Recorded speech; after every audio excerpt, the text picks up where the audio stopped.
దేవునికి స్తోత్రములు.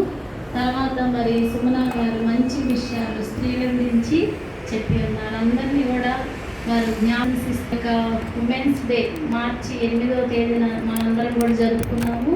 దాని ప్రత్యేకత గురించి కూడా మనం విని ఉన్నాము.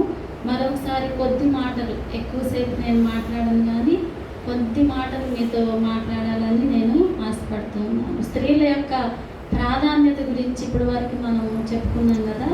యేసు ప్రభువారు కూడా స్త్రీలను ఎంతగానో మరి ఆదరించి యేసు ప్రభువారితో పరిచర్య చేయటానికి స్త్రీలకు అవకాశం ఇచ్చినట్లుగా మనము చూస్తాము. ఎంతోమంది స్త్రీలు ఆయనతో పాటు పరిచర్యలో తోడ్పడ్డారు. ఆయన సిలువ మోసుకుంటూ వెళ్ళేటప్పుడు కూడా అనేక మంది స్త్రీలు ఉన్నారు కదండి.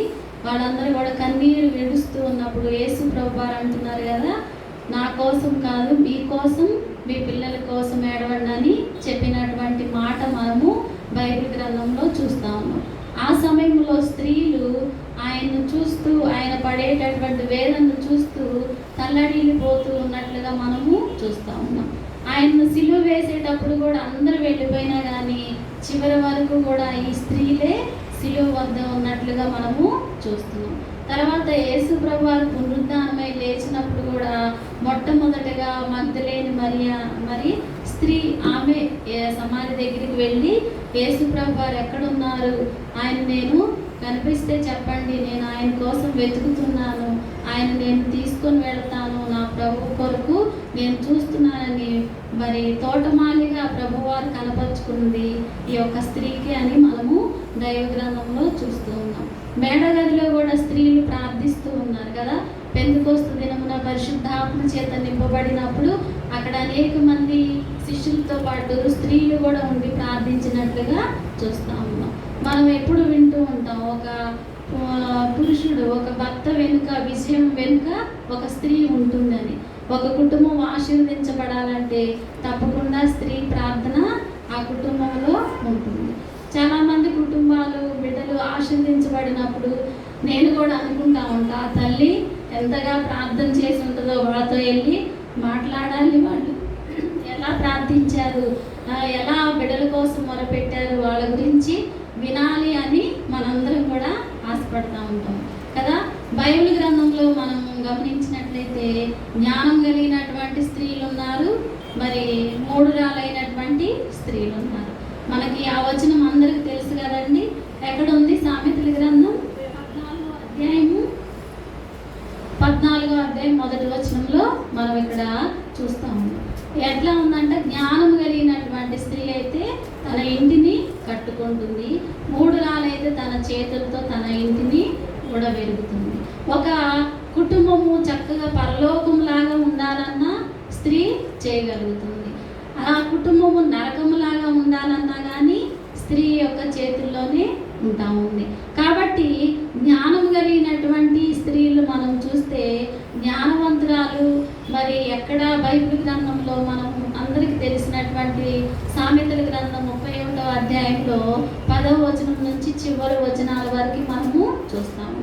అక్కడ ఒక జ్ఞానం కలిగినటువంటి స్త్రీ, వివేకము కలిగినటువంటి స్త్రీ, ప్రార్థనాపరాలైనటువంటి స్త్రీ ఏ రీతిగా ఉంటుంది, ఏ రీతిగా తన కుటుంబాన్ని కట్టుకుంటుంది, ఏ రీతిగా తన కుటుంబం కోసం ప్రయాసపడుతుంది, తన కుటుంబం కోసం ప్రార్థిస్తుంది, తన కుటుంబం కోసము మరి ఏ రీతిగా దేవుని దగ్గర మొరపెట్టుకుంటుంది, ఆ విషయాలన్నీ కూడా సామెతల గ్రంథం 31వ అధ్యాయం 10వ వచనం నుంచి మనము చదువుకోవచ్చు. అక్కడ భక్తుడు సొలొమోను గారు అంటున్నారు, గుణవతి అయినటువంటి భార్య దొరుకుట అరుదు, అట్టిది ముత్యము కంటే అమూల్యమైనది. ముత్యముతోటి అక్కడ పోలుస్తూ ఉన్నట్లుగా చూస్తున్నాం. చాలా అమూల్యమైనదంట గుణవతి అయినటువంటి భార్య. సామెతల గ్రంథం 12వ అధ్యాయం 4వ వచనంలో ఉంది. చూడండి ఒకసారి 12వ అధ్యాయం 4వ వచనం.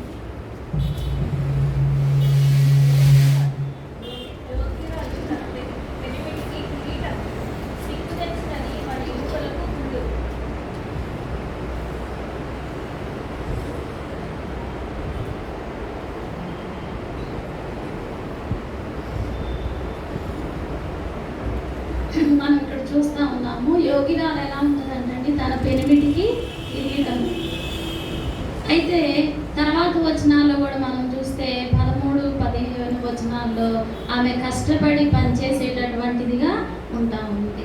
మరి ఉదయాన్నే లేచి చీకటితోటి లేచి దేవుని సన్నిధానంలో ప్రార్థన చేసి తన పనులు ప్రారంభిస్తూ ఉంటుంది. మరి పెందలకడనే దేవుని సన్నిధానంలో నేను కనబడాలి. ఉదయాన్నే లేస్తే ఆ రోజంతా మనకి బంగారం దొరికినట్లుగా ఉంటుందంట. నేను ఒక సామెత కూడా విన్నాను, ఉదయాన్నే పొద్దున్నే లేచినటువంటి పిట్టకు కూడా పుట్టెడు పురుగులు దొరుకుతూ ఉంటాయంట. పిట్టలు కూడా మనం చూస్తూ ఉంటాం కదా, ఉదయాన్నే లేచి మనకంటే ముందుగానే తెల్లవారుతూ ఉండగానే అవి అరుస్తూ దేవుణ్ణి స్తుతిస్తూ ఉంటాయి.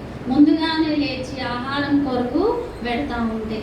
తన బిడ్డలకు ఆహారం కోసము అవన్నీ కూడా ప్రయాసపడుతూ ఉన్నట్లుగా చూస్తూ ఉంటాం.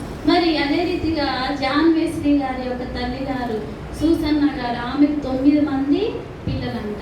ఆమె ఉదయాన్నే లేచి బిడ్డల కోసం ప్రార్థించేదంట. తర్వాత ఒక్కొక్క బిడ్డ కొరకు ఒక్కొక్క గంట సేపు ఆమె ప్రార్థనలో గడుపుతూ ఉండేదంట. తన బిడ్డల కోసం మనం కూడా చూస్తాం కదా, విలాప వాక్యంలో 2వ అధ్యాయం 19వ వచనంలో ఉంది కదా, నీవు లేచి రేయి మొదటి జామున మొరపెట్టుము, నీ పసిబిడ్డల ప్రాణం కొరకు నీ చేతులను ఆయన తట్టు ఎత్తుము. మరి చేతులెత్తి దేవుని సన్నిధిలో మనము ప్రార్థించే వారముగా ఉండాలి. ఆమె కూడా తన బిడ్డల కోసం ప్రార్థించినప్పుడు వాళ్ళందరూ కూడా ఎంతగానో ఆశీర్వదించబడినట్లుగా మనము చూస్తాము. మనము కూడా మనల్ని పరిశీలన చేసుకున్నాం, ఎంత సమయం మనము దేవుని సన్నిధానంలో మనం వెచ్చిస్తూ ఉన్నాము. దేవుడు మనకి ఇచ్చినటువంటి ఈ 24 గంటల్లో ఎంత సమయం మనము దేవునికి ఇస్తూ ఉన్నాము. జ్ఞానము కలిగి బాధ్యత కలిగి మన కుటుంబం పక్షాన ఉంటూ ఉన్నామా?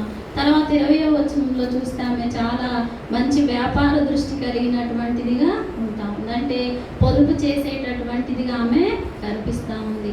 డబ్బులు ఏ రీతిగా ఉపయోగించాలో, వేటికి వాడాలో జ్ఞానం కలిగి చేసేటటువంటిదిగా ఉంటా ఉంది. మారుతున్నటువంటి ఋతువులను బట్టి 21వ అధ్యాయం 21వ వచనం 22వ వచనాల్లో చూస్తే ఆమె జాగ్రత్త కలిగి ఉంటుందంట. ఏ యొక్క కాలాల్లో ఏ విధంగా ఉండాలి, తన కుటుంబముని ఎలా చూసుకోవాలి అని ఆమె జాగ్రత్తను వహించేటటువంటిదిగా ఉంటా ఉంది. తర్వాత 23వ వచనంలో చూస్తే భర్తకు గౌరవాన్ని తీసుకొని వచ్చేటటువంటిదిగా ఉంటా ఉంది. మరి భర్తకి గౌరవమును ఏ రీతిగా తీసుకొస్తూ ఉంటుందంటే తన యొక్క మాటలను బట్టి, తన యొక్క ప్రవర్తనను బట్టి భర్తను గౌరవించేటటువంటిదిగా ఆమె ఉంటూ ఉన్నట్లుగా మనము చూస్తాము. 25వ వచనంలో చూస్తే మంచి సుగుణాలను కలిగినటువంటి వ్యక్తిగా ఆమె ఉంటా ఉంది.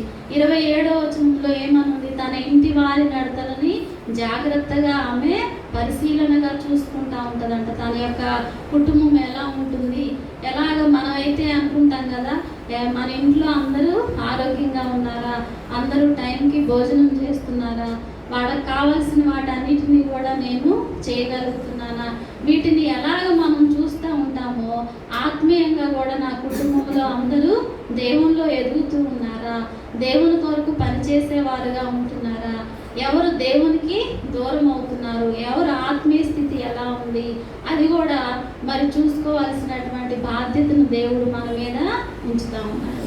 అగస్టీన్ గారి గురించి మనం చాలాసార్లు విన్నాం కదా. పరిశుద్ధుడైనటువంటి అగస్టీన్ గారు తల్లి గారు మౌనిక గారు ఆ యొక్క బిడ్డ కోసము ఎన్నో సంవత్సరాలు ప్రార్థించిందంట. కన్నీరు గార్చి ప్రార్థిస్తూ ఉండేదంట, తన కుమారుడు రక్షింపబడాలి అని.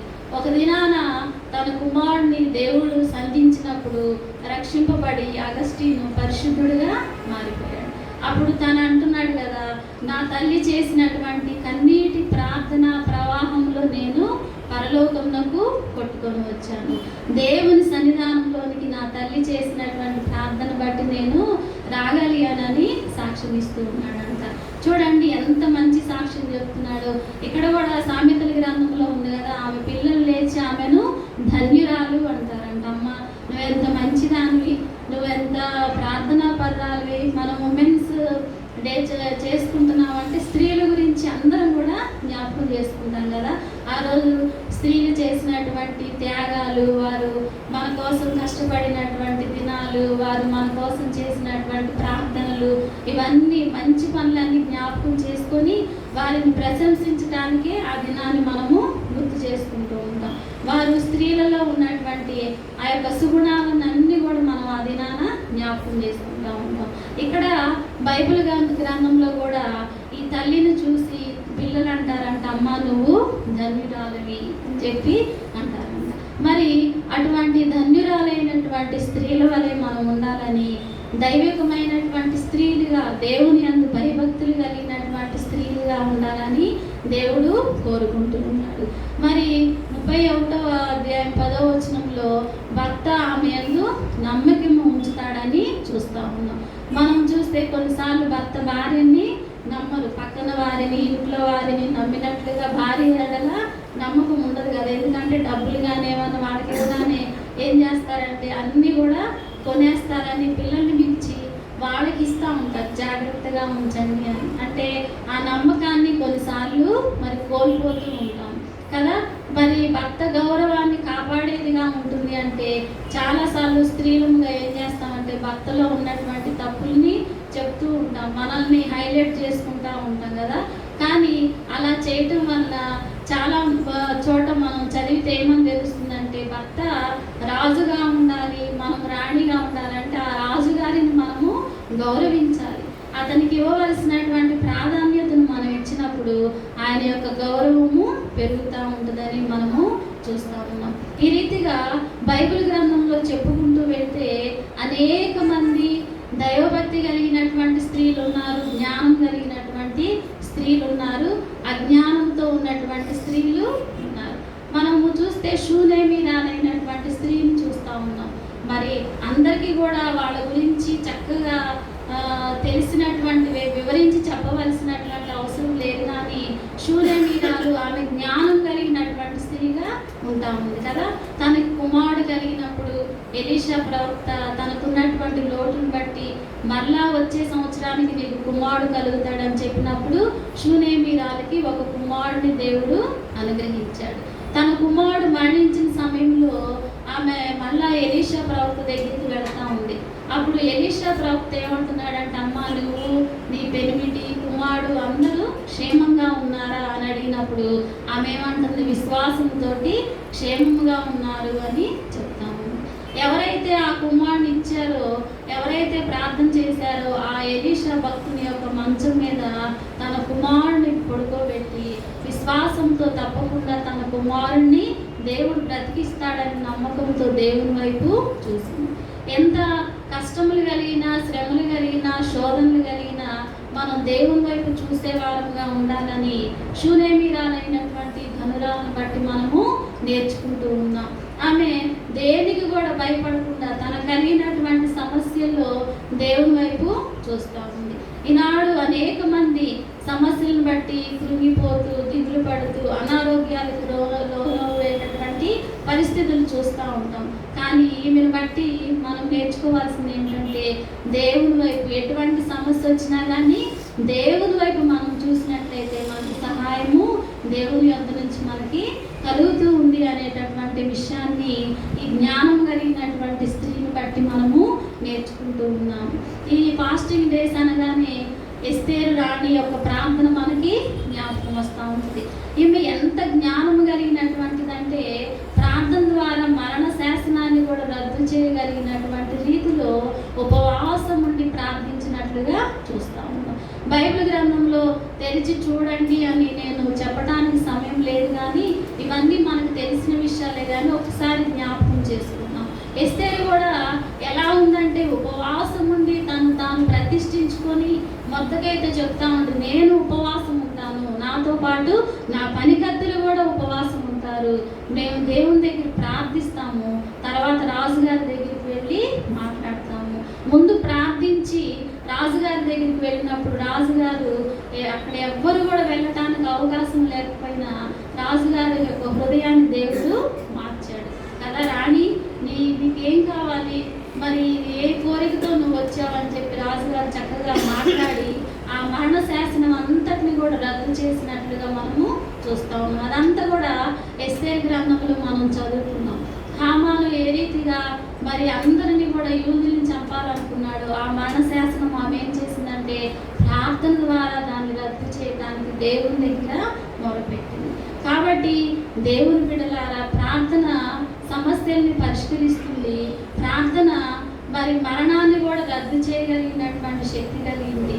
ప్రార్థన ద్వారా ఒక సమస్యను బట్టి మనం దేవుని దగ్గరికి వెళితే అద్భుతాలు మనము చూడగలుగుతాం.